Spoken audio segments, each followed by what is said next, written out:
Michael, the black thug, Michael Brown, then leaned into the police car and started punching on the police officer. He fired his weapon. He got out of the car and was charged by Michael Brown, and he shot and killed the thug. The verdict is in. The police officer was justified in shooting this worthless criminal thug. So why are these people in Ferguson still protesting? Along with the state senator Jamila Nasheed. She's protesting outside the police office.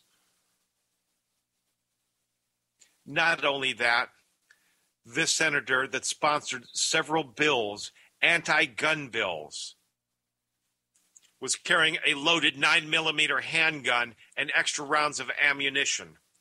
She refused to take a breathalyzer test after police officers determined she smelled strongly of intoxicants.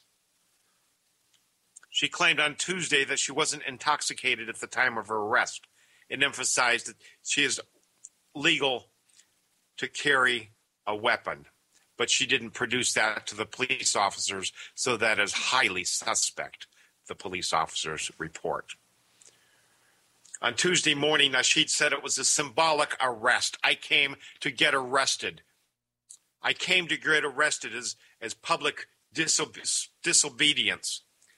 Bull crap. You were arrested not for the disobedience. You were arrested for carrying a concealed weapon while you were drunk.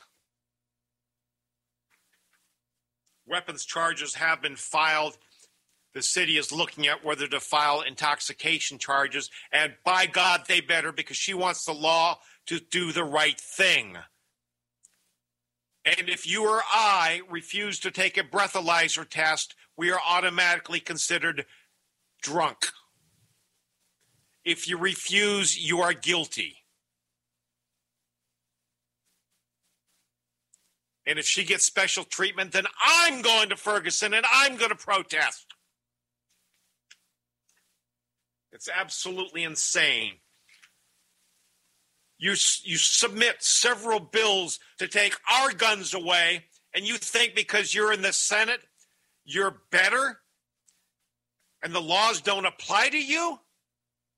Oh, I hope you go to jail for this one, woman. People, this is what you get for electing Muslims to public office. They find themselves to be above our law. They don't obey the law of the land. They say it over and over and over again. We follow Sharia. I don't know what Sharia says about guns. But I hope she does time. I hope she does time. Okay, I promise you, blood squirting out of your eyes. Sit down. Pour yourself another bourbon, because here goes. A draft solicitation for bids issued by the U.S. Citizenship and Immigration Services on October 6th says potential vendors must be capable of handling a surge scenario of 9 million ID cards in 1 year to, and I quote, support possible future immigration reform initiative requirements. Obama has mentioned that he's going to wait until after the election, otherwise every Democrat on the planet would be voted out of office. Right after the election, he is going to grant wide-scale citizenship, wide-scale amnesty. The guaranteed minimum for every year of this contract is 4 million ID cards. The estimated maximum for the entire contract is 34 million. But in the surge scenario in 2016, the agency would need an additional 5 million. That's 9 million new Democrats that they're going to swear into office, into citizenship, in 2015, 2016. If they get away with this, I promise you, if they get away with this, we will never again in our lifetimes see a Republican president, nor a Republican Senate. And it will only be a couple of election cycles before we don't have a Republican House. And if you want to know what Democratic leadership looks like, look at Detroit. 40 years of Democratic rule, and the place is a toilet. Now, this is a final last-minute type of thing. Our elections are 13 days away. We cannot wait until the election because the day after the election, it could be too late. We need to defeat every single Democrat running for the Senate this year. We need to take the Senate from Harry Reid and Obama. It's imperative for everybody that hears this. Contact your governor, your state attorney general, state representatives. Demand that they file preliminary injunctions in federal court to stop Obama's lawless executive action.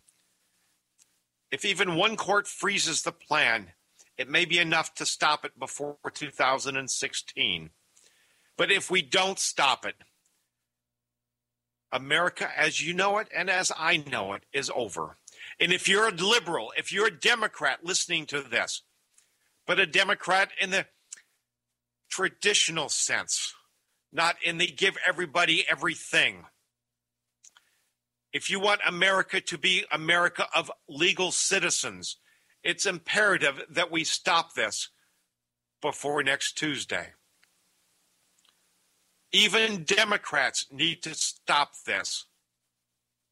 You can still vote for Democrats, but by God, you've got to do what you can to stop this. 9 million people will be legally looking for work. That is going to destroy this country more than an atom bomb would. Folks, stay with us. When we come back from this break, my good friend Pat Dollard will be with us. We'll be right back. Tom O'Halloran, holding the line against tyranny from Washington, D.C. I am America. One voice, united we stand. I am America. One hope to heal our land. There is still work that must be done. I will not rest until we've won. I am America.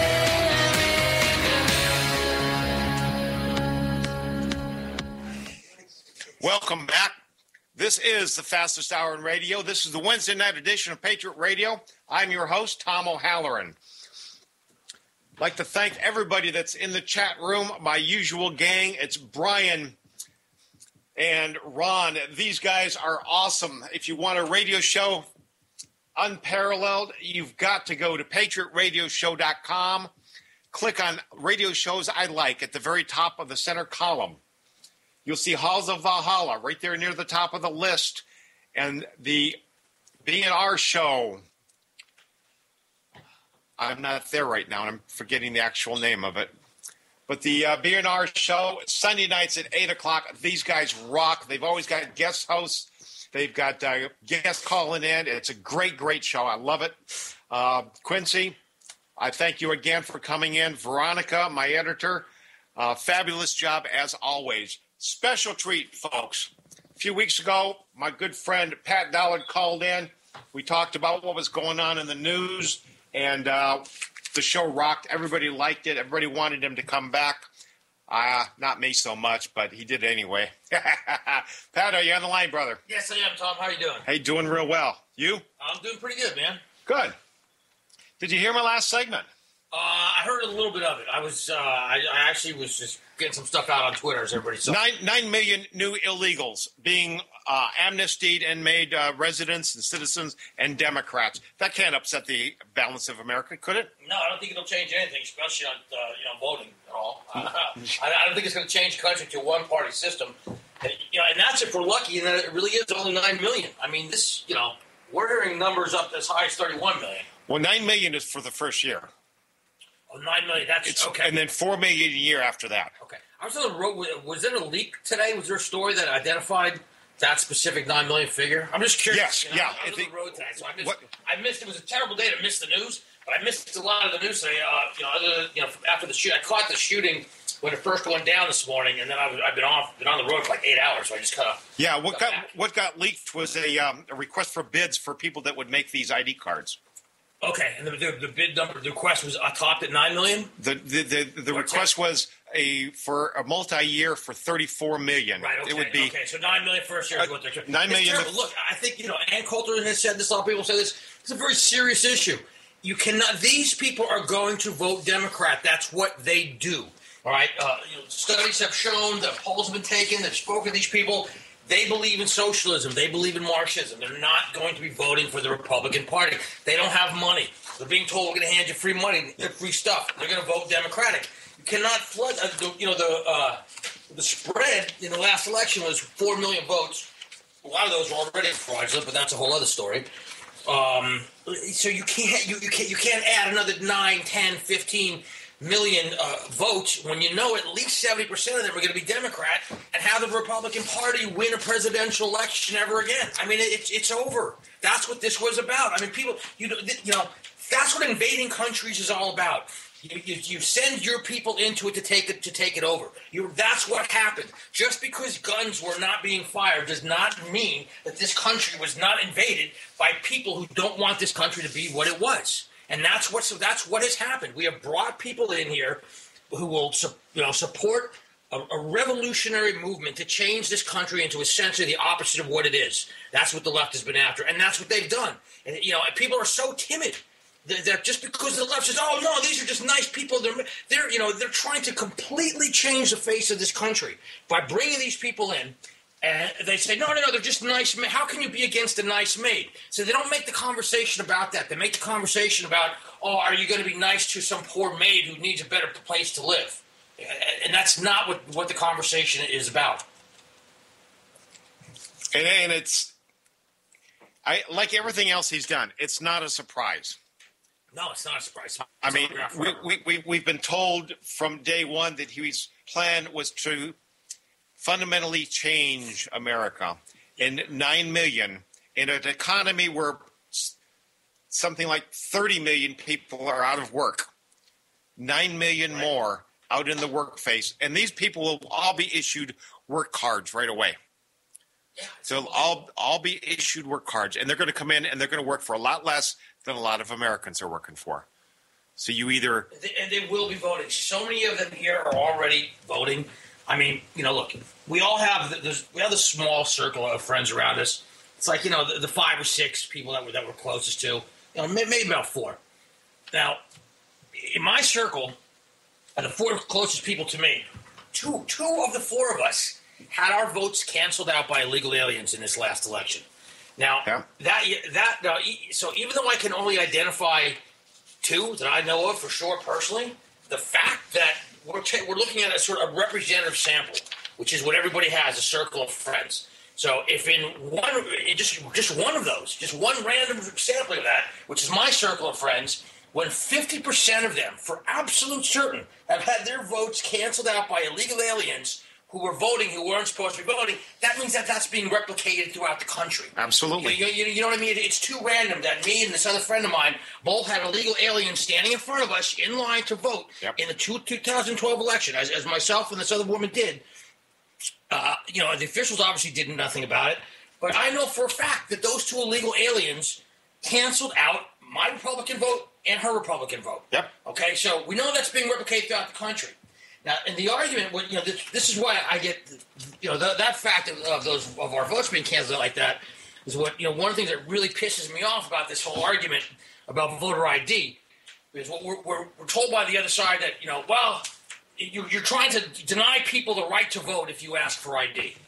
Well, I just proven that 2 people were denied the right to vote. Yeah. Myself and my friend, we were both denied the right to vote by not showing ID. Because these 2 people who had no right to vote didn't have to show ID. My friend and I were denied the right to vote. So make no mistake,